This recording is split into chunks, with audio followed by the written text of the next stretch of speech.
Madam, मुझे कुछ खाने को दे दो, मैंने 4-5 दिन से कुछ भी नहीं खाया है। इस भिखारी के पास खाने को नहीं है मगर टैटू बनवाने के लिए रुपए हैं। अगर भाई तूने 4-5 दिन से कुछ नहीं खाया होता तो तेरी हालत ऐसी होती। अबे अच्छे खासे हाथ पैर है तेरे, भीख मांगता है, शर्म नहीं आती? अरे टोपा होगा एकदम। अरे मैडम तुम्हारी मर्जी क्या है, वो हाथ पैर तोड़ के भीख मांगने लगे। और इसमें शर्म की क्या बात है, भीख मांग रहा है, नंगा थोड़ी ना नाच रहा है। मेहनत कर, कमा और खा। मैडम, आपने मेरी आंखें खोल दी। अब से मैं मेहनत करूंगा और फिर खाऊंगा। आंखें खोल दी? अरे भाई साहब तुम्हारी आंखें कब बंद थी? जो मैडम ने खोल दी। अरे भाई तू वो वाली मेहनत तो नहीं समझ रहा है।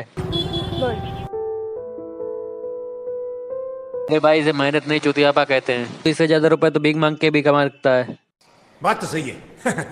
और वो जो लाल वाला बटन है उसमें भूकंप लेके आओ या फिर भूचाल, मुझे नहीं पता, बस क्लिक हो जाना चाहिए।